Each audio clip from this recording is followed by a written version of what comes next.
Buenos días, bienvenidos nuevamente al 26º encuentro de la jurisdicción ordinaria, la justicia en el mundo actual. Saludamos a los presentes en este auditorio en la ciudad de Bucaramanga, así como a quienes nos siguen por las redes sociales de la Corte Suprema y el sitio web de la Corte Suprema de Justicia. Señoras y señores, la Corte Suprema de Justicia y la Defensoría del Pueblo, a través de la firma de un memorando de entendimiento, acordaron una colaboración mutua para difundir la jurisprudencia de la corporación a través de diversas publicaciones. Este año, esta alianza ha dado frutos en el libro El Camino de los Derechos Humanos en la Justicia Ordinaria.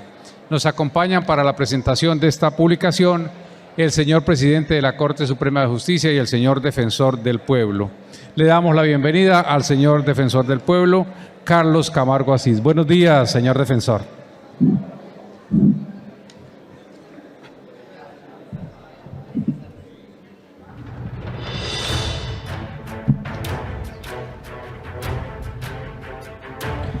Muy buenos días para todos los presentes.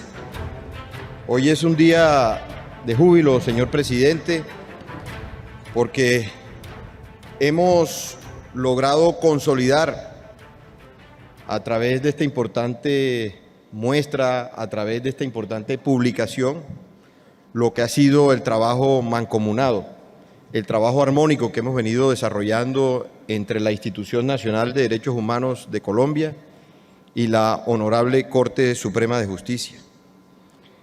No sin antes extender un saludo muy especial al presidente de la Corte Suprema de Justicia, al doctor Fernando Castillo Cadena, a su esposa Victoria. Un saludo muy especial al señor vicepresidente de la Corte Suprema de Justicia, al doctor Gerson Chaverra. Un saludo muy especial a todos los magistrados y magistradas de la Honorable Corte Suprema de Justicia y de las distintas jurisdicciones, de las distintas corporaciones judiciales del país. Extender un saludo muy especial al señor ministro de Justicia y del Derecho, el doctor Néstor Osuna, a la señora Procuradora General de la Nación, a la doctora Margarita Cabello Blanco, al señor Contralor General en funciones, al doctor Carlos Mario Zuluaga. Un saludo muy especial a la doctora Marta Mancera, vicefiscal general de la Nación. Un saludo muy especial al doctor Mauricio Aguilar, gobernador del departamento de Santander. Un saludo muy especial al señor alcalde de la ciudad de Bucaramanga, al doctor Juan Carlos Cárdenas Rey, a todas las autoridades militares, policiales, civiles que nos acompañan en el día de hoy en este acto de presentación oficial del trabajo académico adelantado entre la Defensoría del Pueblo y la Honorable Corte Suprema de Justicia.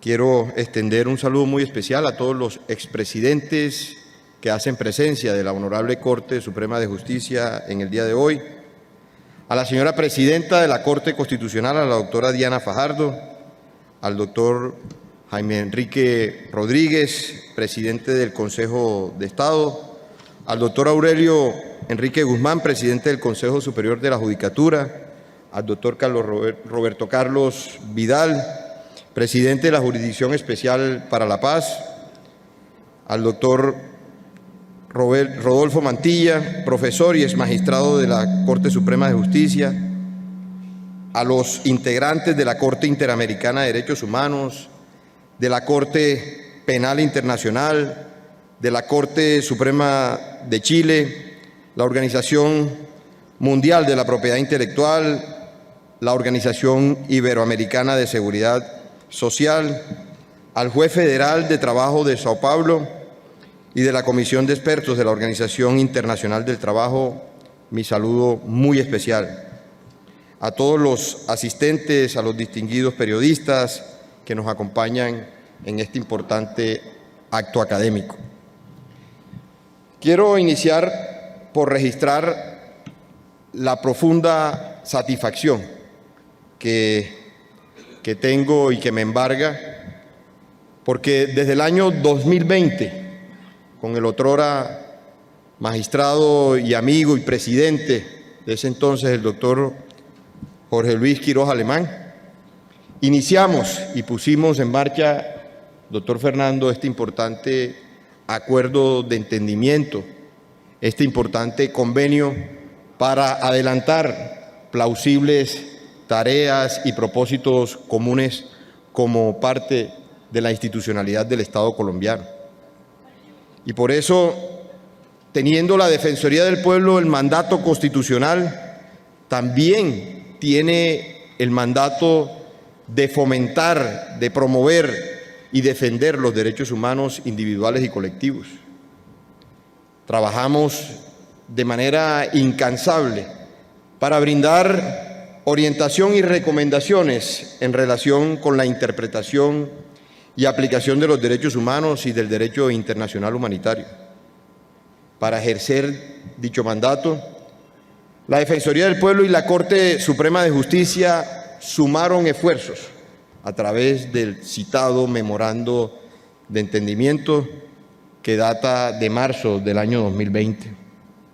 Este acuerdo tiene propósitos estructurales.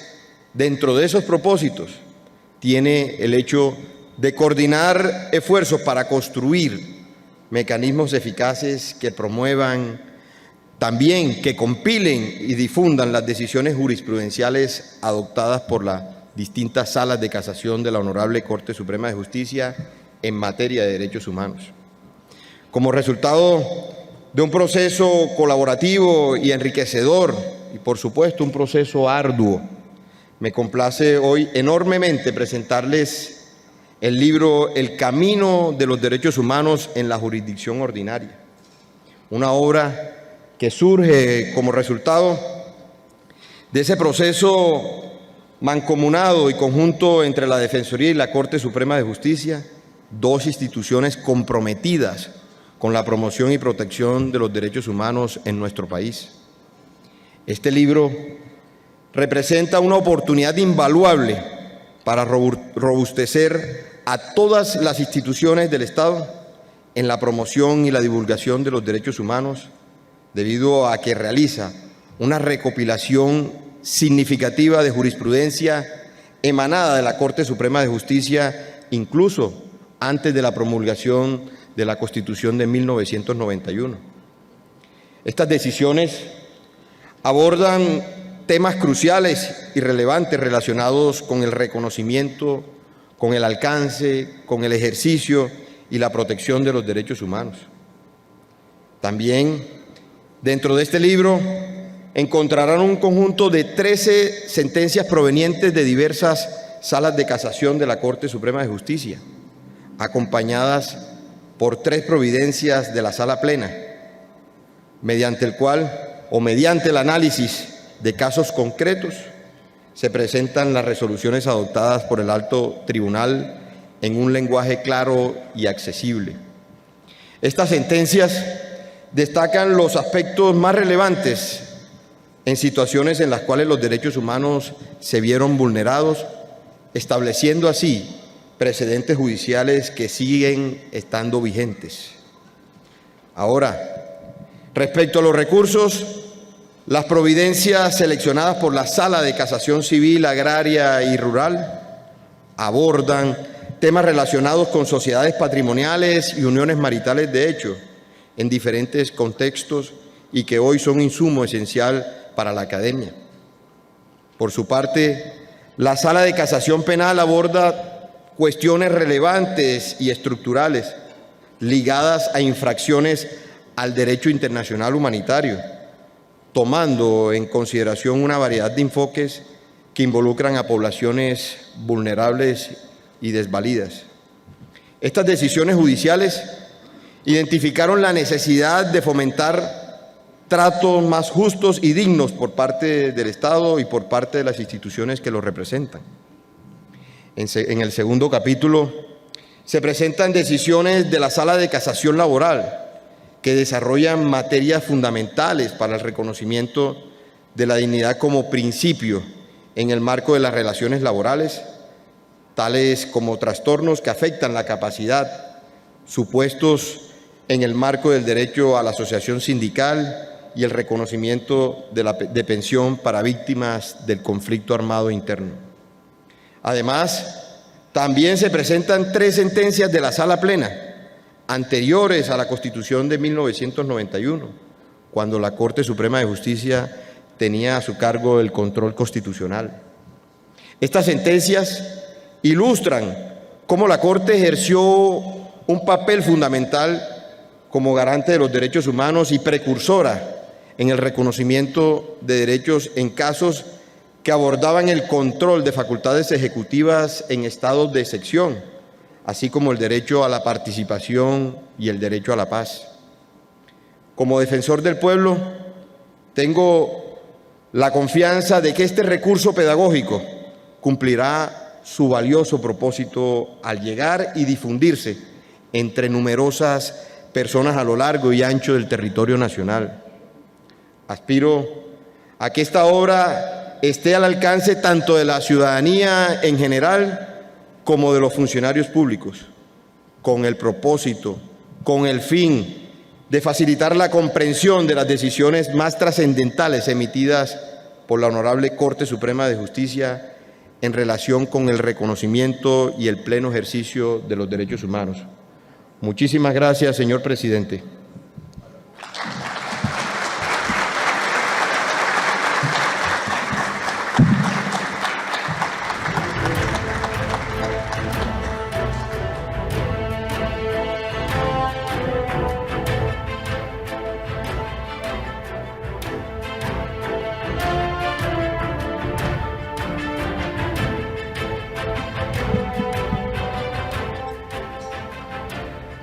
Me acojo a todos los saludos protocolarios de buenos días realizados por el señor Defensor del Pueblo.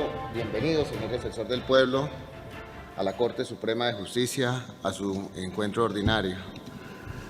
Pero también quiero darle una especial bienvenida a aquellos que se han sumado hoy, porque ayer por compromisos adquiridos no habían podido llegar, al doctor Carlos Roberto Vidal López, presidente de la Jurisdicción Especial para la Paz, a nuestro querido ministro de Justicia, el doctor Néstor Osuna. Bueno, he visto más personas que se han sumado. A todos, una gran bienvenida a este encuentro de la jurisdicción ordinaria. Pues el defensor me dejó sin palabras, tengo que decirlo. El producto del trabajo, el camino de los derechos humanos en la justicia ordinaria, el recuerdo de las cariátides que ayer conmemoramos acá en Bucaramanga, celebramos. Entonces, ¿qué puedo decir yo? Solo una cosa. Desde la misma concepción de la justicia, desde la misma concepción de nuestra historia, la justicia ordinaria siempre ha defendido los derechos y libertades civiles, sus derechos políticos. No ha sido ajena a la Corte Suprema de Justicia a los grandes momentos históricos del país. No fue ajena en 1959, no fue ajena en 1989. La Corte siempre buscó una salida institucional a los grandes conflictos de la sociedad colombiana. La Corte Suprema de Justicia, como lo hemos recordado, su Palacio de Justicia ha sido 2 veces quemado. En 1948 por la turba, ante la violencia generada por la muerte de Jorge Eliezer Gaitán.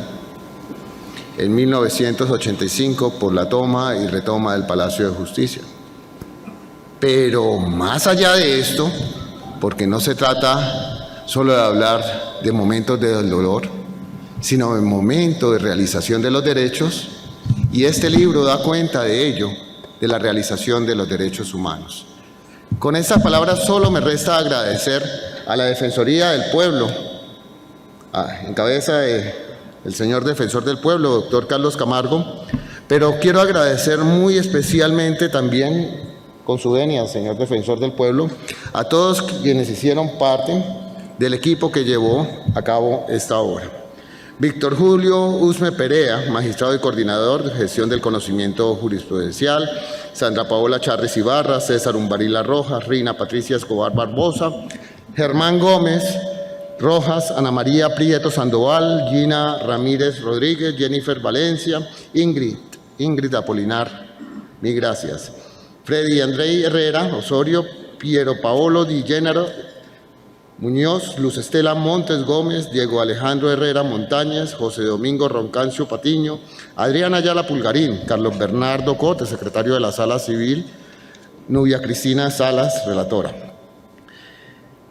Carlos Mario Giraldo Botero, Camilo Andrés Arango Espinosa, Carlos Freddy Aracú Benítez, Antonio José Chica Abadel, Leonardo Corredor Avendaño, Enrique Javier Correa de la Hoz, Oscar Eduardo Moreno, Liliana Cuellar Ledesma, Paulo César Ospitia Rosso, María Isabel Fuentes Ramos, María Cristina Patiño González, Luis Manuel Castro Novoa, Ricardo Rafael Rivero Ricardo, Melba del Pilar González Barrera, Hernando Barreto Ardila, Camilo Andrés Torres Méndez, Hernando Aníbal García Dueñas, Diana Marcela Romero Vaquero, Olga Lucía Linares López, Claudia Fonseca, María Camila Navarro, Daniel Antonio Ocampo, Piedad Salamanca Ramírez y Milena Zarralde Duque.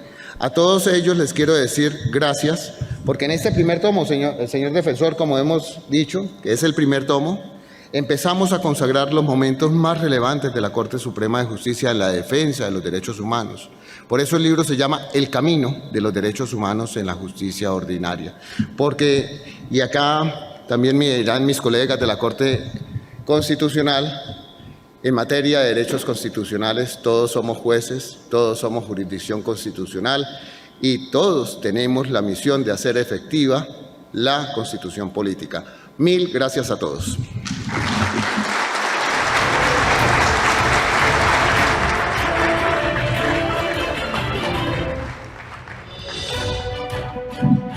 Muchas gracias a usted, señor presidente. Gracias, señor defensor del pueblo.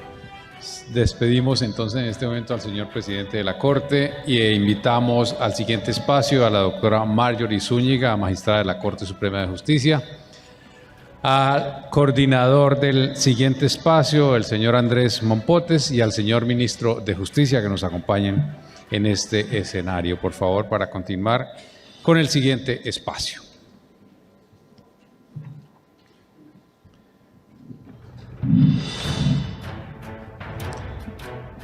El objetivo del presente panel, los derechos humanos y la justicia ordinaria, es mostrar cuál ha sido el aporte de la jurisprudencia ordinaria en la defensa y garantía de los derechos humanos, cuál ha sido el papel del Ministerio Público en su interacción con la justicia ordinaria y qué contribuciones se han logrado. Para desarrollarlos, como les decíamos, nos acompañan el señor Ministro de Justicia y del Derecho, Néstor Iván Osuna Patiño, la señora magistrada de la Corte Suprema de Justicia, Marjorie Zúñiga Romero, y el señor defensor del pueblo, Carlos Ernesto Camargo Asís. Modera este espacio el señor Andrés Mompotes Lemos, director del diario El Tiempo. Andrés, buenos días y muchas gracias.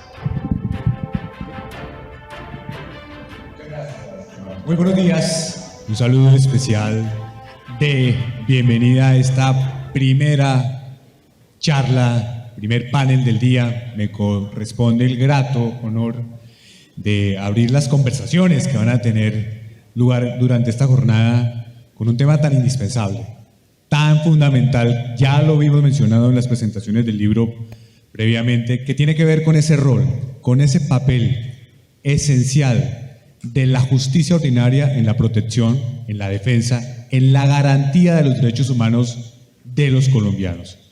Por eso un agradecimiento también a la Corte Suprema por invitar al Tiempo a participar de este espacio, a su presidente Fernando Castillo, y aprovecho este momento también para enviar un agradecimiento que creo que es el de todos los colombianos, a toda la Corte, a todos sus magistrados, a todos los jueces de la justicia ordinaria, que entienden el papel que hoy tienen en Colombia, que corresponden a ese desafío con valentía, con entrega, con sacrificio, que en cada decisión que toman con ese trabajo engrandecen la institucionalidad, fortalecen esa herencia democrática que tenemos. Eso es muy importante.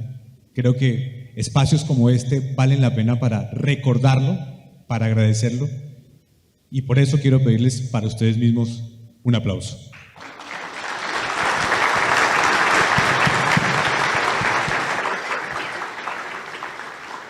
Bueno, entrando en materia, vamos a tener rápidamente como metodología unas presentaciones, unas disertaciones de máximo 10 minutos. Esto les quiero contar que ha sido fuente de mucha negociación para tratar de que podamos tener realmente en ese espacio, por parte de nuestros tres panelistas, una visión de lo que hoy representa el papel de la justicia ordinaria en esa defensa de los derechos humanos, especialmente en derechos humanos que, claro, ha sido siempre la función de la Corte Suprema en su historia, pero hemos visto cómo los derechos humanos están cambiando en el mundo, cómo la arquitectura internacional hace la necesidad de que se adapte rápidamente la aplicación de esos derechos humanos en Colombia.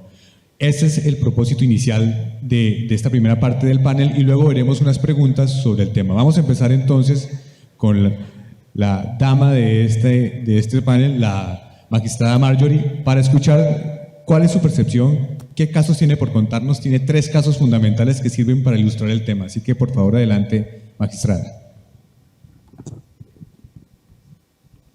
Gracias, Andrés. Muy buenos días para todos, para todas.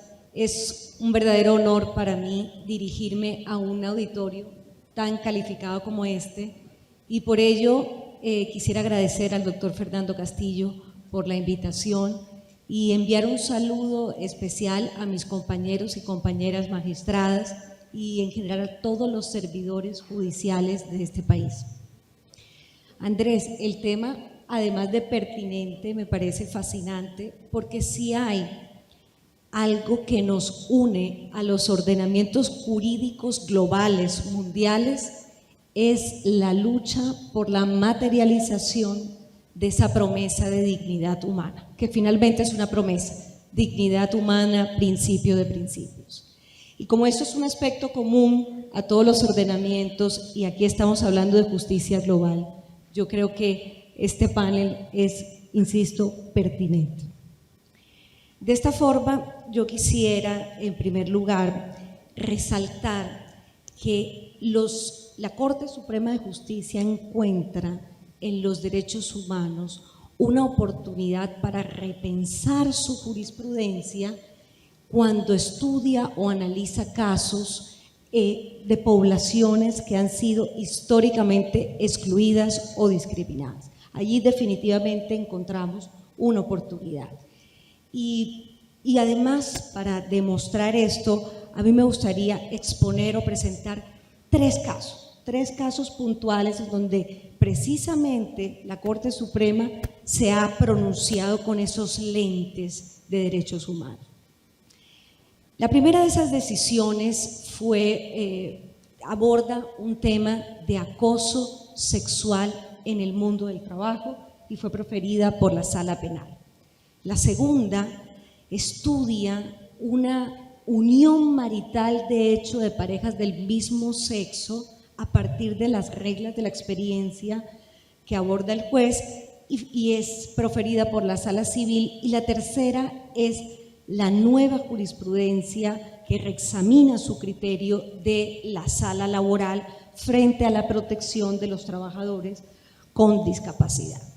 Entonces, el primero de esos casos, el proferido por la sentencia de la Sala Penal.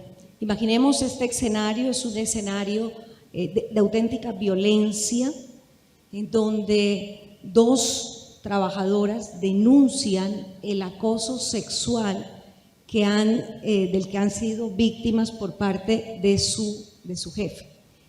Y bueno, en las instancias los juzgadores hicieron un análisis probatorio que la Corte, la Sala Penal, encontró equivocado, principalmente por 2 razones.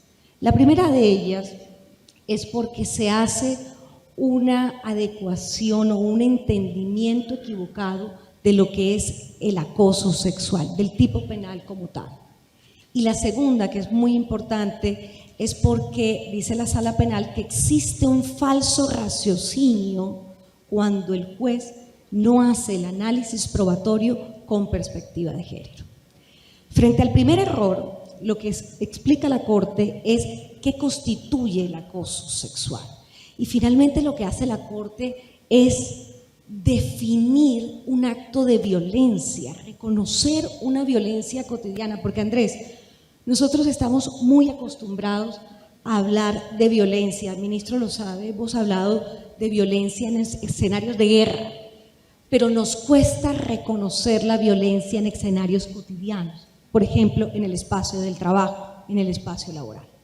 Entonces, digamos, la Sala Penal define lo que es una violencia, lo que es un hostigamiento, lo que es el acoso sexual, que viene dado precisamente por una relación de jerarquía absolutamente vertical y en donde además la víctima es constantemente sujeto de malos tratamientos, vejaciones, en otras palabras, en un atropello, una emancipación, una mancillación de la dignidad como tal.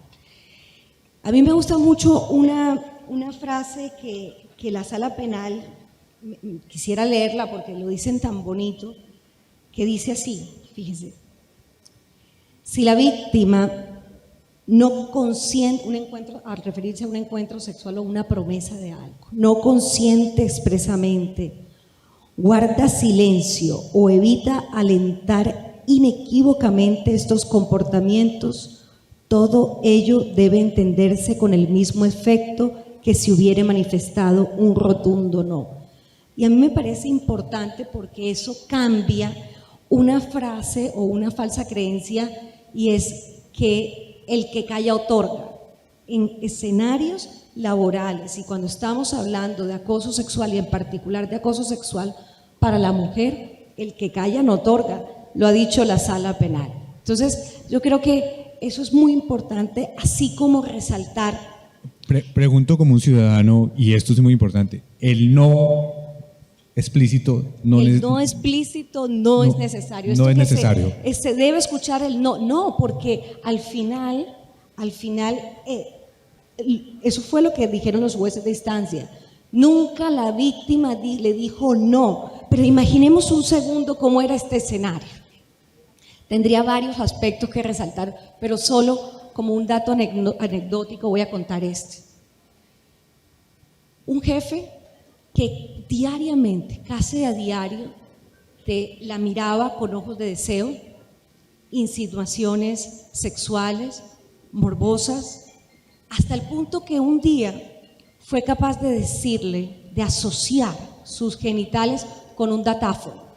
Y le dice, usted tiene un datáfono allí, y ese datáfono le sirve para conseguir cualquier objetivo, ¿sí?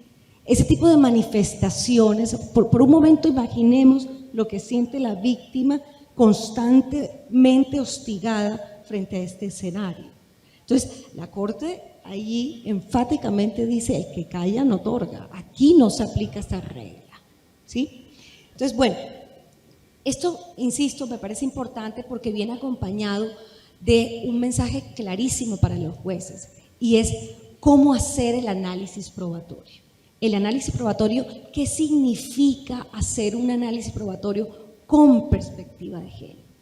Que le está diciendo la Corte al juez, mire, aléjese, apártese de sus creencias arraigadas, de sus creencias personales, póngase en el zapato de la víctima, empatice. Hoy los teóricos del derecho hablan de la empatía del derecho.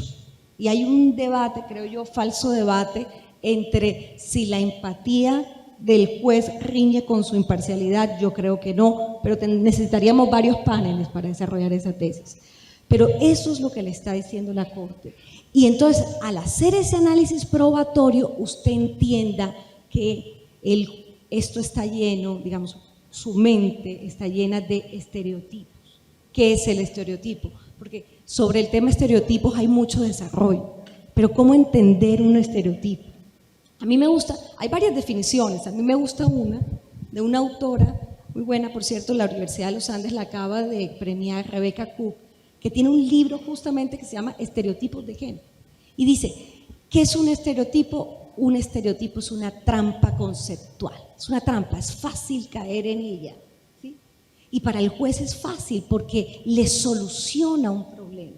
Yo creo que más adelante podríamos hablar del tema de los estereotipos, pero también le está diciendo, el subtexto de la sentencia le está diciendo al juez, como usted tiene un estereotipo que es una trampa, también tiene una vía de salida que son los enfoques. Y aquí están los amigos de la Corte Constitucional que son expertos en el tema de los enfoques. Y los enfoques que son las alertas para el juez. Entonces usted tiene por un lado la trampa, pero también tiene las alertas. Active las alertas cuando se dé cuenta que hay situaciones de grupos de poblaciones que han sido excluidas. Ahí tenemos el caso de las mujeres. Pero bueno, para hacer honor al tiempo, sigo con la sala civil. Me quedan unos minutos, ¿no, Andrés? Pero le voy a proponer algo, magistrada. Si quiere, sigamos con el siguiente caso después, porque creo que son 2 casos más y todos van a ser muy interesantes y tienen reflexiones de fondo. Continuemos porque ya tenemos prácticamente los 10 minutos, magistrada. Me toca hacer ese odioso juez del tiempo. Ministro, gracias por su participación nuevamente. ¿Cuál es, desde su perspectiva y desde ese papel que tiene el Ministerio de Justicia como articulador, como promotor también de la defensa, de la garantía de los derechos humanos y dar todos los recursos a la rama para que esto se pueda dar? ¿Cuál es su visión de cómo la justicia ordinaria está haciendo esa asimilación de los derechos humanos de hoy en un contexto colombiano? Gracias. Muy buenos días a usted, a mis compañeros aquí de panel y a todas las personas aquí presentes. Me uno también a los saludos protocolarios del Defensor del Pueblo, que fueron absolutamente exhaustivos y completos. Así que vamos al grano. Me gustaría expresarle 3 breves ideas. La una es que, tal como lo mencionó la magistrada Marjorie, no hay ningún factor de cohesión en el ordenamiento jurídico mejor y mayor que los derechos humanos. Es decir, los derechos humanos son derecho civil, son derecho penal, son derecho laboral. Incluso esas fronteras geográficas entre ramas del derecho se ven un tanto desdibujadas con la irrupción de los derechos humanos. Así que, pues, nada más natural y obvio si los jueces protegen los derechos que los jueces ordinarios protejan los derechos humanos, que son lo más común, en otro término, lo más ordinario que tiene hoy en día el régimen jurídico. Tanto así que cuando desde la cultura jurídica a mediados del siglo pasado se comenzó a pensar en procedimientos específicos para proteger derechos humanos, nunca se pensó, o más bien sí se pensó, pero se descartó la idea de jueces específicos de instancia para la protección de derechos humanos. La idea es la contraria. Los derechos humanos comprometen a todos los jueces y por lo tanto los procedimientos específicos para la protección de derechos humanos los atienden en sus instancias los jueces ordinarios. El juez ordinario resuelve un proceso ordinario o un proceso de tutela o un proceso de otro tipo específico para la protección de derechos humanos. Así que, por supuesto, los derechos humanos en su fase judicial no existirían si los jueces ordinarios no los protegen. Y por fortuna, entonces, primera idea, gracias a la actuación de los jueces ordinarios, los derechos humanos se aplican en la vida práctica. Segundo, esa actuación de los jueces ordinarios se desarrolla tanto en protección de derechos individuales como en protección de derechos colectivos. En los derechos individuales, la jurisdicción civil, la jurisdicción laboral tienen una enorme experiencia, trayectoria, fallos muy ilustres como el que nos ha mencionado la magistrada Marjorie y los 2 con los que nos tiene aquí a la expectativa que nos va a narrar a continuación. Pero quisiera mencionar, desde la perspectiva de un gobierno que está comprometido con esa protección, la reciente inauguración constitucional de la jurisdicción agraria y rural, que le va a permitir a jueces ordinarios también, aunque estamos pensando en unos jueces que abarquen tanto temas civiles como temas administrativos, pero en últimas jueces ordinarios, llevarle protección de derechos a ese mundo rural, a esos campesinos y campesinas que tradicionalmente han tenido que resolver los problemas de tierra a bala, para que los puedan resolver con derechos, con justicia, de un modo razonable y pacífico, gracias a la actuación de los jueces ordinarios. Precisamente el órgano de cierre de esa jurisdicción es la Sala de Casación Civil, Agraria y Rural de la Corte Suprema de Justicia. Entonces, digamos que el compromiso de los jueces y las posibilidades de los jueces ordinarios de proteger derechos humanos se ve ahora fortalecida con la existencia de esa jurisdicción agraria y rural, que va a resolver, creo yo, principalmente problemas individuales de propiedad, de tenencia, de explotación de la tierra, de usos del suelo, aunque también podrá resolver algunos procesos de derechos colectivos. Ahora, protección de derechos colectivos. Por supuesto que los jueces ordinarios también tienen toda la posibilidad de resolver y de proteger derechos colectivos, pero quisiera aquí referirme a algo en lo que este gobierno tiene, digamos, especial interés y especial preocupación, y que involucra a todos los jueces ordinarios, pero que especialmente va dirigido hacia la jurisdicción penal. La lucha contra la impunidad tiene su principal propósito es la protección de derechos colectivos, es la protección del derecho de toda la ciudadanía, de toda la población a disfrutar de los recursos públicos bien empleados, a que lo que se paga con impuestos se traduzca en obras públicas que cuesten lo que realmente cuestan, sin que se pierda una parte, a veces una parte muy importante de ese dinero en coimas, en recursos mal gastados. Entonces, esa lucha contra la impunidad, esa lucha contra la corrupción, por supuesto que es derecho penal, es justicia penal, pero es protección de derechos colectivos, del derecho colectivo a la moralidad pública, del derecho colectivo a la prosperidad, del derecho colectivo a la paz incluso. Una jurisdicción absolutamente comprometida en la lucha contra la impunidad, sin miramientos, sin excepciones, sin duda produce paz, produce tranquilidad, produce una mejor destinación de los recursos públicos tan escasos y por los que los colombianos todos están tan preocupados el día que se pasa a recoger los impuestos. Entonces, por supuesto que en los planes del gobierno, en los cuales, por supuesto, la línea de principio es respeto de la autonomía y la independencia del Poder Judicial, pero en eso que el gobierno quisiera hacer para mejorar la justicia, para permitirle que proteja más derechos, pues está, por una parte, pues la idea de profundizar en que son los jueces ordinarios, todos los jueces del país, los que protegen derechos humanos. Que se ha creado una jurisdicción nueva que ya pronto comenzará a funcionar con la aprobación de las leyes ordinaria y estatutaria que le darán curso para proteger derechos de campesinos, campesinas que tradicionalmente han sido olvidados, y que emprenderemos las reformas que sean necesarias para que podamos ser mucho más eficaces, efectivos en la lucha contra la impunidad y contra la corrupción, y en ese sentido bienvenidas todas las ideas. A veces uno piensa que esto necesariamente es con más cárcel.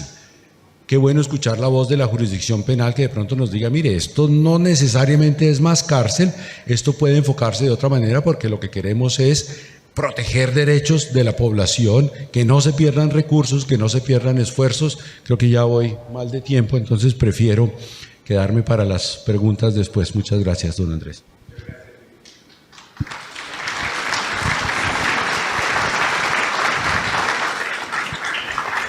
Gracias, ministro, además por el manejo del tiempo. Continuamos entonces con el defensor. Entonces, que además le toca vivir a diario en los territorios, en las regiones, esa promoción de la defensa de los derechos humanos. ¿Cuál es su visión sobre este tema en relación con la justicia ordinaria? Bueno, muy buenos días a todos. Un saludo muy especial a los compañeros de panel. Yo reemplazo los saludos protocolarios. Omití involuntariamente hacer un reconocimiento muy especial al equipo de la Defensoría del Pueblo, presidente, que participó en la construcción de esta importante obra cumbre que hemos tenido la oportunidad hoy de presentar, el equipo editorial de la Defensoría, liderado por la doctora Gisela Arias, como directora nacional de promoción y divulgación en derechos humanos, el doctor Nelson Vives, y a todos los que de una u otra manera participaron, mi reconocimiento muy especial. Yo quiero abordar varios aspectos que tienen trascendencia en el quehacer diario y cotidiano de las actividades que adelantamos en la Defensoría. Por eso quiero llamar la atención de, si bien la justicia ordinaria como operadores judiciales, nosotros somos instrumentos y somos operadores administrativos de las distintas situaciones de derechos humanos. Y por eso quiero hablar primero de las acciones afirmativas tendientes a velar por la protección y por la garantía de los derechos humanos e individuales y colectivos que se presentan en todo el territorio nacional. Y quiero hablar de distintos aspectos. Primero, el papel de la justicia ordinaria en la defensa y como garante de los derechos humanos. Quiero hablar también del rol de la Defensoría del Pueblo en lo que tiene que ver en ese trabajo como agente del Ministerio Público, como agente protector y garante también de los derechos humanos, y esa relación estrecha que existe con la Corte Suprema de Justicia, con las altas corporaciones judiciales y también siempre en un enclave de derechos humanos.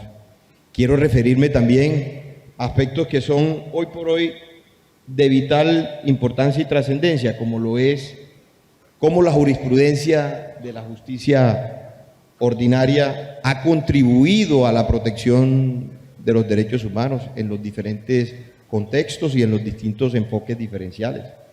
También abordar cuáles han sido esos efectos o esos impactos que ha tenido la jurisprudencia de la Corte Suprema de Justicia en la vida cotidiana, en el desarrollo de las actividades de los colombianos y sobre todo los colombianos más marginados y los colombianos que históricamente han estado discriminados.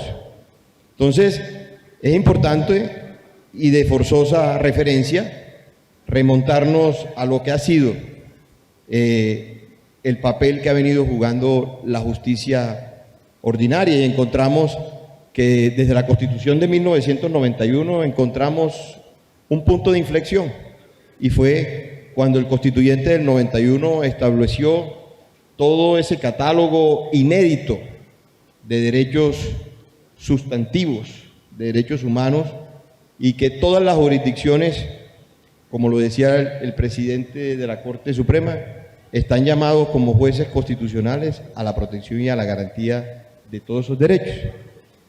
Nosotros, como Institución Nacional de Derechos Humanos, tenemos dispuesto por la Constitución, tenemos también unos mecanismos y unos instrumentos para ser efectivos y buscar la eficacia y el goce efectivo de esos derechos humanos que están establecidos y que en muchos casos son letra muerta y en muchos casos están permanentemente amenazados y vienen siendo vulnerados de manera sistemática. Entonces encontramos que hay instrumentos como la acción de tutela, como la acción de cumplimiento, como las acciones populares, como las acciones de grupo.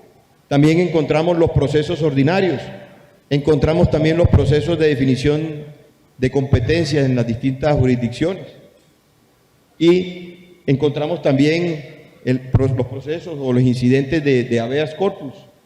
En fin, son todos mecanismos para hacer efectivo la protección y la garantía de esos derechos humanos.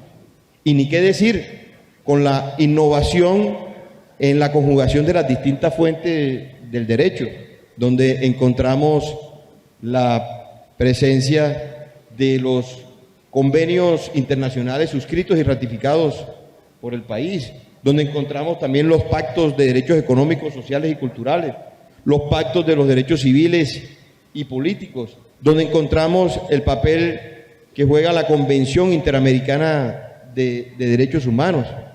En fin, todo un universo, todo un dossier de circunstancias en lo que tiene que ver con las fuentes del derecho en punto a los convenios y a los protocolos internacionales.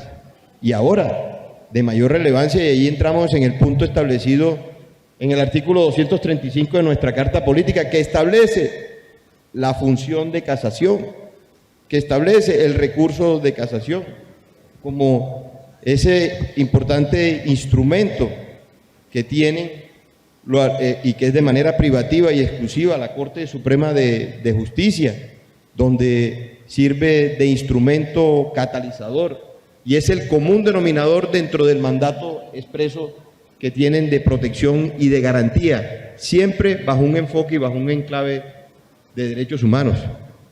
Por supuesto, entra la Defensoría del Pueblo como institución garante de los derechos humanos, teniendo como guardián de los derechos humanos a la Honorable Corte Constitucional, entendiendo también que el rol que juega la Defensoría como institución administrativa tiene varios vértices o varias posibilidades de intervención. Encontramos bajo la atención de trámites y quejas, las diferentes solicitudes, las diferentes asesorías u orientaciones que nosotros prestamos a los ciudadanos, así como también la representación judicial y extrajudicial.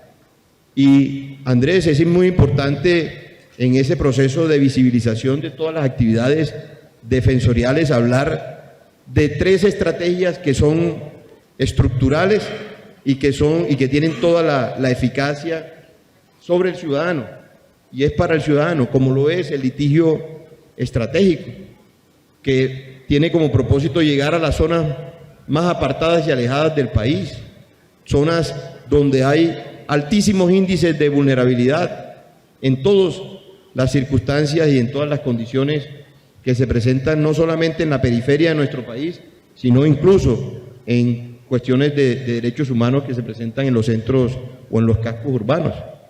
El litigio defensorial.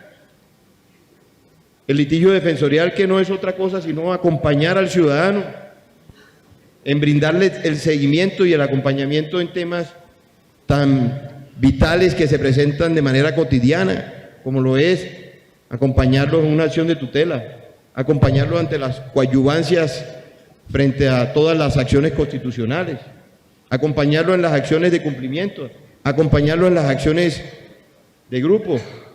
Nosotros hoy por hoy podemos decir que en lo que va corrido del año 2023 hemos presentado en distintas zonas del territorio nacional, sobre todo en las zonas donde hay poblaciones más vulnerables, hemos presentado más de 60 acciones constitucionales, lo que quiere decir que no solamente estamos cumpliendo con nuestro mandato expreso, sino que estamos cumpliendo con ese propósito material que es llegar a los lugares donde las poblaciones y donde las comunidades más nos necesitan a nosotros como Estado, que ha sido un común denominador que se viene presentando en distintas situaciones. Es la ausencia y es la precariedad o la falta de presencia del Estado en el amplio sentido de la palabra.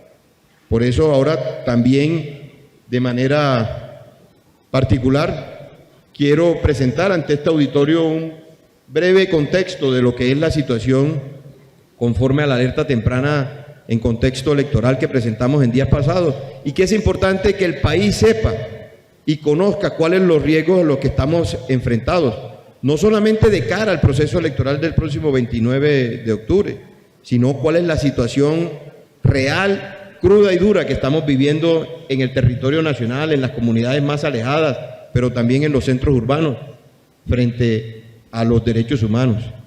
Decirle también cuál es la relación, cuál es la importancia y cuál es la pertinencia de la justicia ordinaria frente a todas estas situaciones que tienen de manera directa e indirecta que ver con lo que tiene que ver con el fortalecimiento de la institucionalidad colombiana.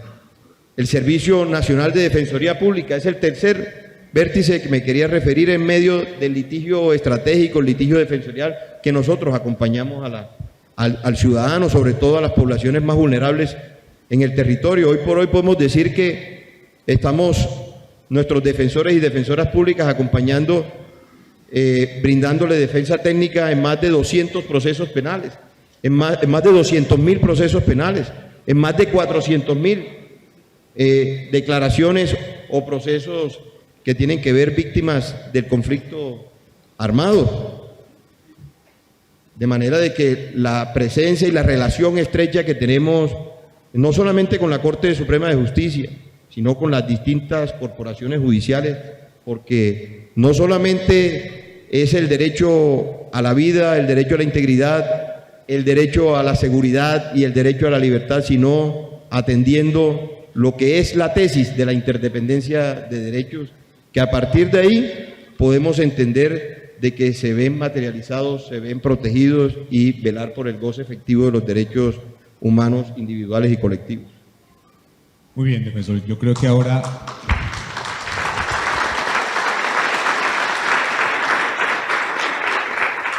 vamos a profundizar luego las preguntas sobre lo que usted acaba de decir, también lo que dijo el ministro, que yo creo que ahí también hay un elemento interesante. Y a propósito de eso, magistrada, aquí ya uno encuentra un poco también las explicaciones de los panelistas alrededor de ese enfoque diferencial que usted también mencionó en su primera intervención. ¿Cuál es la importancia de ese enfoque diferencial a la hora de aproximarse a los derechos humanos en la justicia ordinaria, en la jurisdicción ordinaria? Andrés, ¿sí? Andrés, es que mira, yo encuentro este punto de convergencia, no solamente en las palabras del ministro y del defensor, sino en enormes publicaciones que invitan a hacer enfoque diferencial. La pregunta es, ¿qué verdaderamente es el enfoque diferencial cuando estamos los jueces ante la necesidad de fallar un asunto? Yo creo que una clara definición implica para el juez acercarse imaginativamente al momento de fallar a las realidades diferentes, es decir, a cómo viven las otras personas que no son o que no tienen las mismas circunstancias del juez. Déjame explicarlo con un caso. El caso que estaba anunciando, el de la Sala Civil, que es muy interesante.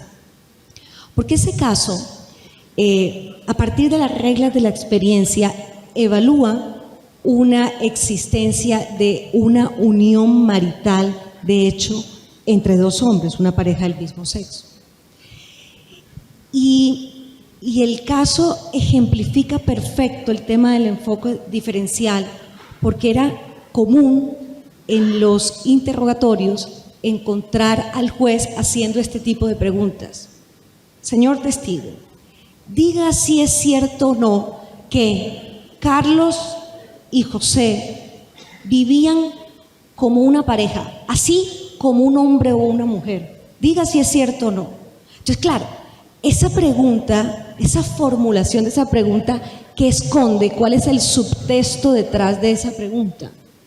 Que el juez está entendiendo una relación afectiva desde lo que él conoce como la normalidad, que es la relación entre un hombre y una mujer. Es su manera de abordar el problema, de abordar incluso la situación. Y el enfoque diferencial lo que significa, insisto, es una alarma, es decirle, no, espera un momento, no aplique su regla de la experiencia personal a todos los casos, porque aquí tiene una situación que amerita un trato distinto, ¿sí?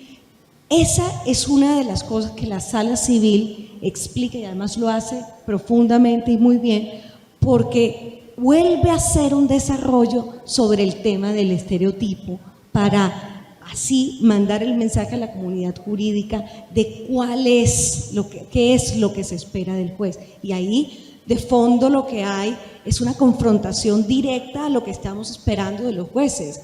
Esto lo que esconde es la necesidad de hablar de un derecho penal, de un derecho civil, de un derecho laboral contemporáneo, es decir, un derecho que entienda las transformaciones sociales y dialogue no solamente con esas transformaciones, sino con el control de constitucionalidad, con el control de convencionalidad. Entonces, déjame invitar a los jueces a quedarse con esa reflexión. Lo decíamos ayer en el panel, la necesidad de entender ese control. El juez ordinario es un juez constitucional.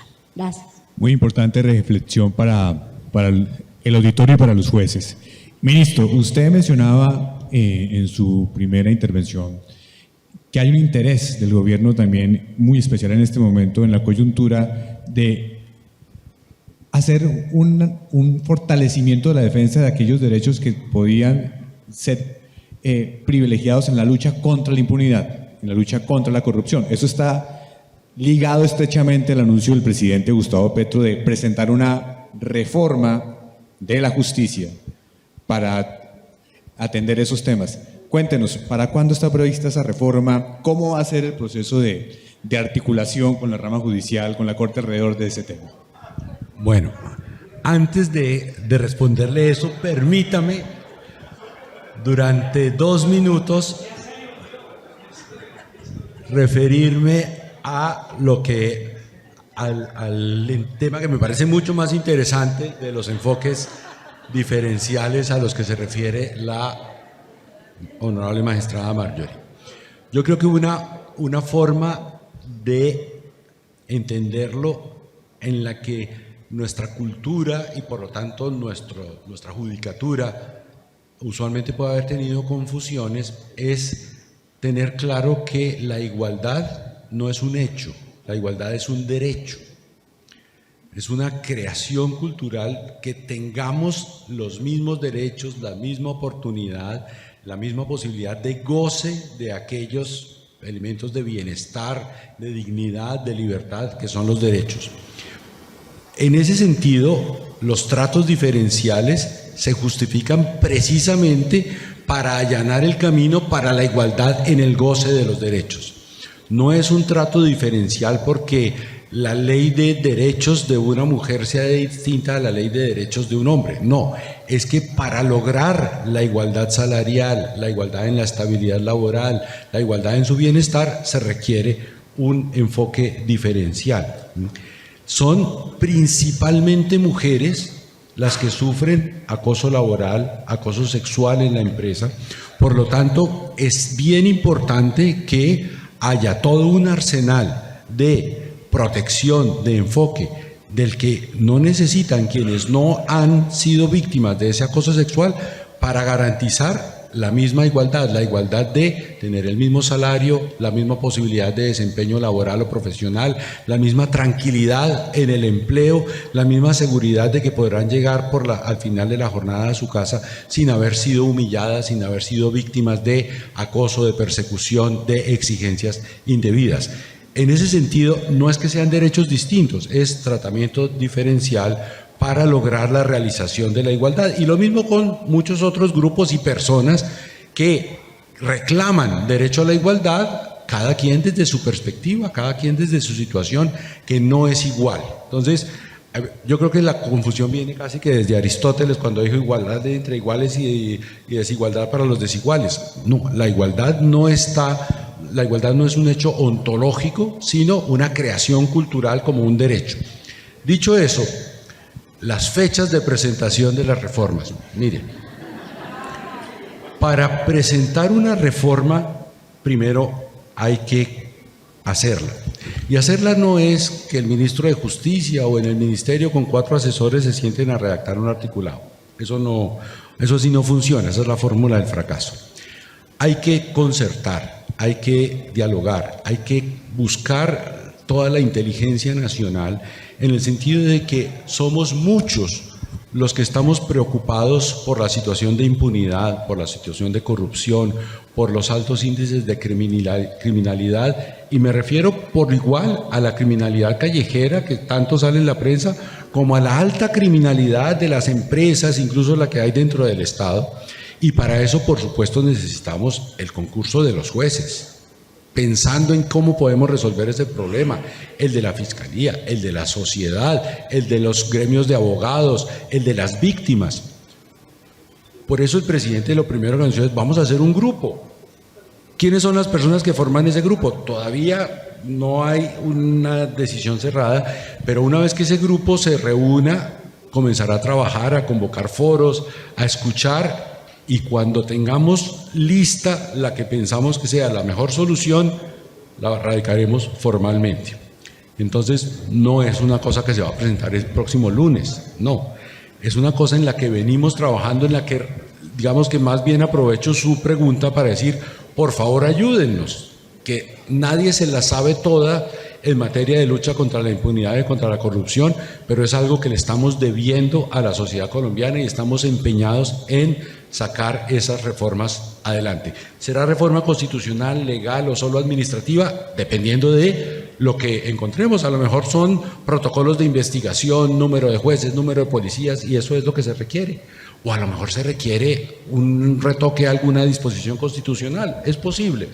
Entonces, yo entiendo y ruego que entiendan la frase del presidente como un llamado a la sociedad para ocuparnos de ese tema, no dejar que eso siga ocurriendo, no seguir mirando para otro lado cuando se roban los recursos de la contratación pública, cuando hay criminalidad dentro del Estado, incluso dentro de la policía, incluso dentro del Poder Judicial, incluso, por supuesto, dentro del gobierno, sino en ponerle freno a eso de una vez para siempre, y para eso necesitamos hacerlo entre todos.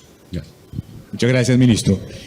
Defensor, usted desarrollaba también el elemento de cómo 4 derechos fundamentales en relación con lo que está pasando, lo que usted está recibiendo de la ciudadanía cuando visita los territorios, cuando la gente lleva preocupaciones ante los defensores en las regiones del país. ¿Por qué hace esa profundización y desarrollo cuál es el tema? ¿Cuál es el panorama real para hacer esa alerta que usted menciona? A ver, lo decía sobre la base de 4 pilares, 4 cimientos fundamentales que son el derecho a la vida, la integridad, la seguridad y la libertad individual y colectiva de nuestras comunidades en el territorio. Y lo digo y lo he venido sosteniendo, nosotros desde la Defensoría y esta alerta temprana que tienen como propósito o tienen como principio fundante un carácter eminentemente preventivo. Y por eso hemos llamado la atención y por supuesto las distintas jurisdicciones hoy congregadas son y están llamadas también a visibilizar estas problemáticas y a levantar la voz de la institucionalidad como artífices fundamentales de la sociedad civil. Y lo hemos dicho desde la Defensoría, nosotros no nos estamos anticipando a pedir suspensión o cancelación de elecciones. Ese no es el propósito. No debe haber cancelación de elecciones en ningún municipio de Colombia. La Defensoría, con el diagnóstico, no recomienda que haya un municipio donde deba suspenderse. Un momento, Andrés, que es muy importante culminar el silogismo. Estoy diciendo que no nos podemos anticipar a hablar de cancelación o de suspensión de elecciones. Eso es un tema privativo y exclusivo del presidente de la República. Nosotros como Defensoría y como entidad garante de los derechos humanos, lo que sí pueden tener la absoluta certeza los colombianos es que estamos advirtiendo, estamos anticipándonos frente a unos riesgos en materia de derechos humanos que, de no tener en cuenta, es decir, si no se fortalece la respuesta por parte de las instituciones del Estado colombiano, podrían esos riesgos materializarse y empañar el proceso electoral del próximo 29 de octubre. Nosotros desde la Defensoría venimos monitoreando cada una de las circunstancias y quiero llamar la atención porque aquí está congregado también el país político que todos los días ve noticias y que lo que aspiramos es a tener una ciudadanía informada. Vemos hechos recientes que no mienten, ni las cifras ni los hechos mienten. Encontramos lo que viene sucediendo en la zona centroandina, lo que ocurrió y viene ocurriendo en Bogotá, en la localidad de Kennedy, por citar un solo ejemplo que lo advertimos nosotros en la alerta temprana, donde hay amenazas y extorsiones en el barrio Patio Bonito. Eso es una de las circunstancias que se presentan a diario, pero ¿cómo vamos a desconocer lo que ocurrió hace 3 días, donde asesinaron al candidato a la alcaldía en el municipio de Tumaco, en el Pacífico Nariñense? O lo que ocurrió iniciando la semana, el atentado con una granada o con un artefacto explosivo a un candidato de en el municipio, a la alcaldía del municipio de Tuluá? ¿O cómo vamos a desconocer los 15 candidatos a las alcaldías en el departamento de Antioquia? ¿Cómo vamos a desconocer lo que se viene presentando en las amenazas frente al candidato a la alcaldía de Pereira? Y así vamos a encontrar a diario esa clase de situaciones frente a lo que la Defensoría, sin titubeos, sin ambajes, siempre le va a decir al país de manera anticipada lo que está ocurriendo. Y por eso esa preocupación nosotros dividimos en zonas de riesgo, dividimos en 9 zonas el país. ¿O es para alguien un secreto lo que viene ocurriendo en el nororiente del país, en el departamento de Arauca, donde confluyen todos los grupos armados ilegales y de crimen organizado? ¿O es para alguien un misterio lo que viene ocurriendo en la subregión del Catatumbo? ¿O es para alguien un secreto lo que viene ocurriendo en la zona o en la subregión del suroccidente del país, en el Valle del Cauca y en el Cauca? ¿O es para alguien un secreto lo que viene ocurriendo en la zona del Magdalena Medio, aquí, vecino, en los municipios que integran la subregión? ¿O lo que viene ocurriendo en el sur de Bolívar? ¿O lo que viene ocurriendo en el eje Caquetá, Huila, Guaviare, Putumayo? ¿O lo que viene ocurriendo en la Orinoquía colombiana, en el departamento del Meta y del Guaviare? ¿En cuestiones de qué? Amenazas, extorsiones, reclutamiento forzado, uso y utilización de niños, niñas, adolescentes. De manera de que es una situación que llama visiblemente la atención y que nosotros desde la Defensoría vamos a seguir visibilizando y monitoreando diariamente a través de nuestras 42 regionales en todo el país. Andrés, y un hecho que es muy importante llamar la atención.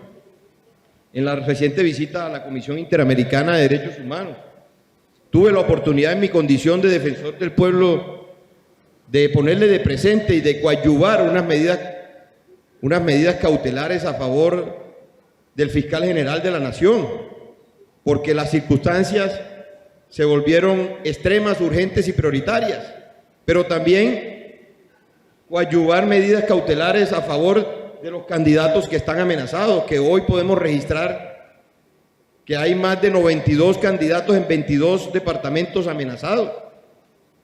Vemos que hay 26 alcaldes en ejercicio que están amenazados. Otro tanto se encuentra despachando desde las cabeceras departamentales o incluso desde Bogotá, donde están amenazados.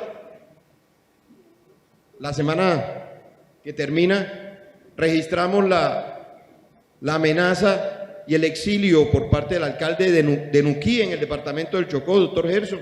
De manera de que esto no es un tema que hay que mantenerlo oculto. Hay que visibilizar ante la opinión nacional e internacional lo que está ocurriendo, que es una situación de derechos humanos notoria, evidente. ¿Y qué le hemos pedido al gobierno nacional? Aprovechando que está el señor ministro, de manera expresa le pedí al señor presidente de la República, quien mostró receptividad y buena disposición cuando le expresé la preocupación de cómo estaba la radiografía en materia de riesgos o de violencia electoral de cara al proceso electoral.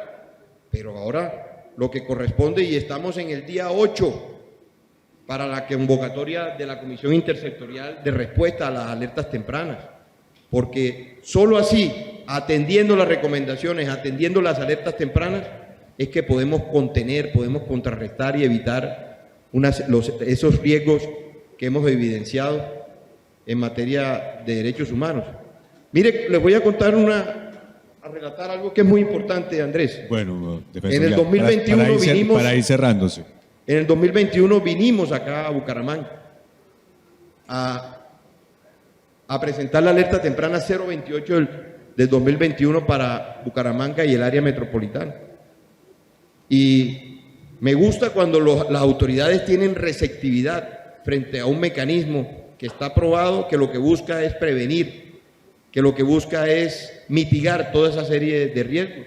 Y de inmediato, con toda la celeridad, el alcalde de Bucaramanga presentó enseguida un sistema de monitoreo para las circunstancias que nosotros le veníamos denunciando con un enfoque territorial, y hoy por hoy podemos decir de que atendiendo esas recomendaciones se ha logrado impactar positivamente en lo que tiene que ver con las cifras de situaciones vulneratorias a los derechos humanos. Eso por citarle un ejemplo. Muy bien. Múltiples ejemplos podemos hablar. Lo mismo fue con la alerta temprana de Bogotá y del departamento de Cundinamarca, pero quiero dejar ahí porque quiero dejar planteado esta inquietud. Muy bien.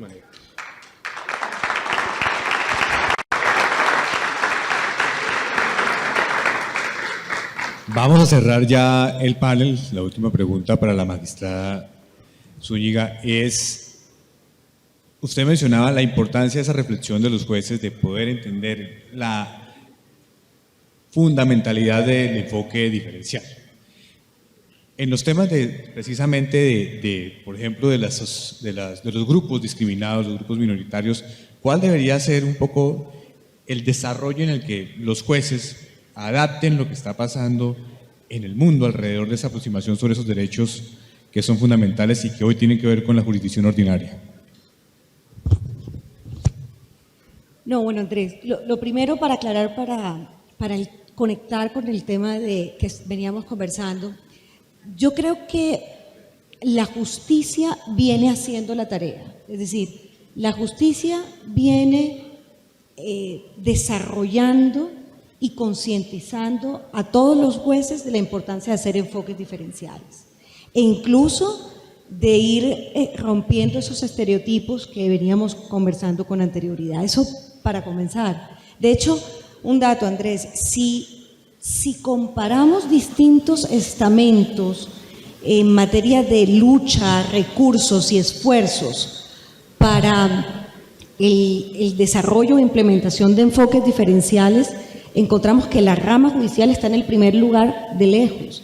Es decir, aquí en la rama judicial lleva mucho tiempo desarrollando distintas medidas para lograr ese objetivo, desde la formación de los jueces, concientización de los jueces, el mismo concurso. Hay varias aristas en donde uno podría llegar a resaltar la labor de la rama judicial que ha sido consciente frente a esta situación. Eso lo primero. Ahora, yo creo que lo que necesitamos reforzar es un constante diálogo de los jueces ordinarios con instrumentos internacionales, ese diálogo convencional, ese diálogo de control de constitucional, que es lo que está exigiendo las transformaciones sociales en todos los ordenamientos jurídicos. Un ejemplo, la Convención de los Derechos Humanos para las Personas con Discapacidad es un buen ejemplo de ello. Este es un instrumento internacional emitido desde el año 2006. Y nosotros en Colombia tenemos un tema muy litigado y es la protección de los trabajadores cuando tienen una discapacidad en su entorno laboral. La aplicación normativa de esa protección ha sido interpretada de varias formas. Una manera por la Corte Suprema de Justicia, otra forma por la Corte Constitucional. ¿Cuál es la idea del juez, el papel del juez de hoy? La invitación es a replantear constantemente cómo ir repensando la jurisprudencia para armonizar ese diálogo con los instrumentos internacionales. Por eso, por ejemplo, en materia de discapacidad, la Corte, la Sala Laboral, reexaminó recientemente su jurisprudencia, asumiendo, dialogando de frente con ese instrumento convencional, trayéndolo a nuestra legislación interna para interpretar nuestra normativa con base en ella. Entonces, por ejemplo, entendemos que ¿quién tiene la protección del fuero de discapacidad en el entorno laboral? Un trabajador que no solamente tiene una deficiencia, sino que además experimenta en su entorno laboral barreras. Ese concepto, el concepto de las barreras, pueden ser barreras físicas, barreras comunicativas, las barreras en materia de discriminación. Ese concepto es traído de la Convención. Y la sala laboral en esta nueva jurisprudencia lo que hace es definir quién es el sujeto de protección, quién es una persona con discapacidad en el entorno laboral, para que a partir de allí entonces definamos qué responsabilidades hay en la relación laboral. Por ejemplo, si yo identifico que tengo un trabajador con una discapacidad que es sujeto activo de la protección, se activa inmediatamente para el empleador una obligación de hacer un ajuste razonable. ¿Qué es ese ajuste razonable? Una acción que busque mitigar o eliminar esa barrera. ¿Qué te quiero decir con esto? Que debe existir este diálogo permanente entre los jueces, porque lo que no puede suceder es que el juez pierda o la justicia pierda su rostro, la posibilidad de ver al ciudadano a los ojos. Porque al final yo pienso que los jueces no somos unos aplicadores de norma, sino unos verdaderos administradores de justicia. Muy bien.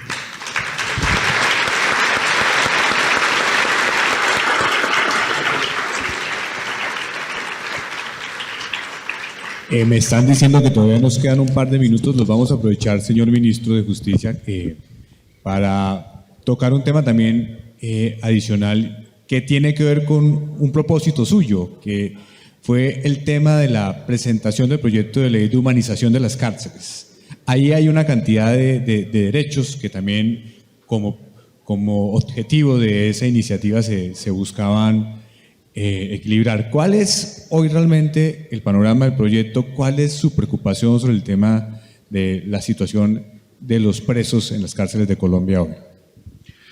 La principal preocupación del gobierno en esta materia es encontrar la utilidad social del sistema penitenciario. Es decir, que podamos darle una respuesta satisfactoria a la altura de nuestros tiempos y de nuestra cultura a la pregunta de ¿para qué queremos cárceles? ¿Para qué sirven las cárceles? Yo estoy convencido de que las cárceles, como han venido funcionando hasta ahora, sirven para muy poco. Tal vez dañan más de lo que mejoran la situación de la sociedad en general y de las personas que pasan por allí. Por eso insistiremos, el texto ya está, digamos, está socializado, se ha venido charlando en distintos foros, para volverlo a presentar próximamente al Congreso de la República con las mismas coordenadas que tenía en la legislatura pasada. Sobre ese texto, digamos, hay un propósito genuino de resocialización, es decir, de lograr que todas las personas que estén privadas de libertad estén o bien trabajando o bien estudiando, o ambas cosas, cosa que apenas hoy es marginal en las cárceles, y que el castigo, con una temporalidad más razonable, más racional, pues sirva para disminuir la reincidencia. Creo que eso es lo que puede lograr un sistema penitenciario adecuado. Pero digamos, de otro lado, aunque eso es la realidad de ese proyecto, los mitos alrededor del proyecto han venido diciendo, por ejemplo, que vamos a sacar muchos presos de la cárcel. Eso no va a ocurrir, eso no es así. Una buena prueba de que no estamos pensando en eso es una noticia que yo no sé si es buena o mala, pero se adjudicó la semana pasada un contrato muy grande para construir una megacárcel en Barrancabermeja, a 16 kilómetros de Barrancabermeja por la vía que va hacia Ecopetrol, y el inicio de obras está previsto ya para muy pronto, cuando se hagan pues las pólizas y se pueda ya, digamos, iniciar. Van a ser 1.600 cupos carcelarios, una cárcel, digamos, con la infraestructura arquitectónica adecuada a las condiciones contemporáneas, que permitirá deshacinar pues Bucaramanga, la misma Barrancabermeja, por supuesto, y creo que todo el departamento de Santander, incluso le puede prestar alguna ayuda al norte de Santander y probablemente a otras regiones del país. Esa cárcel se inaugurará, está previsto en 24 meses. Entonces, digamos que tanto no es cierto que estamos pensando en que van a salir cárceles, que aunque uno pensaría que 204.000 millones de pesos, que es lo que está previsto que valga la cárcel, se podrían destinar a cosas que tienen más utilidad social, pues bueno, ahí está. Y lo otro es una reflexión que me suscitó una noticia de ayer. La Corte Suprema de Justicia ha sido muy rigurosa y muy ágil y muy expedita en el estudio y autorización de las solicitudes de extradición que llegan y que siempre pasan y cuyo concepto, por supuesto, es si es negativo, pues impide la extradición. Y nos han llegado, desde que yo soy ministro, hemos seguido fielmente todas las resoluciones que vienen de la Corte Suprema de Justicia, y hasta el día de hoy, puede que me equivoque de un número o algo así porque hablo de memoria, pero creo que hemos concedido 168 extradiciones, la mayor parte hacia los Estados Unidos, no todas, pero la mayor parte. Dentro de ellas se había concedido, digamos, jurídicamente hace un par de meses, la extradición de una señora fabricante de carteras con piel de animales que estaba aquí detenida, presa. La Corte Suprema autorizó, el gobierno autorizó, el traslado se hizo a los Estados Unidos. Al llegar a los Estados Unidos pagó una fianza y quedó en libertad. No sospechamos que haya problemas en la justicia norteamericana, pero definitivamente son muchísimo menos carceleros que nosotros. La forma de... Sí, claro, por supuesto se presume la inocencia, tendrá que ser vencida en juicio, pero la forma de defensa y eventualmente la sanción que pueda recibir esta empresaria no necesariamente está ligada a cárcel, a privación de libertad. Y yo creo que es algo que nos podría llevar a reflexionar, ¿no? Tiene sentido que una persona que cometa esa conducta indebida de, eventualmente, no sé si lo habrá ocurrido o no, pero utilizar pieles de animales que están protegidos para hacer carteras o productos de cuero, se reconcilie con la sociedad, pague el castigo por esa conducta indebida mediante cárcel. Y esa reflexión, ministro, nos da también para pensar que habría que revisar de alguna manera el mecanismo por el cual se tramita la extradición con Estados Unidos. No lo sé, yo creo que eso ha venido funcionando, es un mecanismo de cooperación judicial que ha venido funcionando para la justicia colombiana, digamos, yo sé que se ha utilizado por distintos gobiernos, a veces con finalidad un tanto diferente y con intensidad distinta. Yo creo que lo importante es que nos sirva como un mecanismo judicial de cooperación para luchar contra la impunidad. Nosotros tenemos solicitudes de extradición hacia los Estados Unidos para que nos envíen personas. O sea, es cierto que esto tampoco es que sea por números, no hay una equivalencia como si fuera un déficit comercial de que le mandé tantos, mándeme tantos, no es así. Pero es cierto que Colombia concede extradiciones, no sé por qué terminamos hablando de eso, pero también solicita extradiciones y estamos esperando algunas y yo creo que se concederán pronto, y en ese sentido es un mecanismo de cooperación judicial que también a Colombia le puede servir para disminuir la impunidad. Con cárcel puede ser, o con otras medidas distintas a cárcel. El tema es cuál es el tipo de medida a la hora que se hace el mecanismo, pero el mecanismo es indispensable y ha demostrado su eficacia durante toda la historia, y eso hay que reconocerlo. Bueno, quiero pedirles un aplauso para ellos, por favor. Muchas gracias por acompañarnos en el inicio de este panel.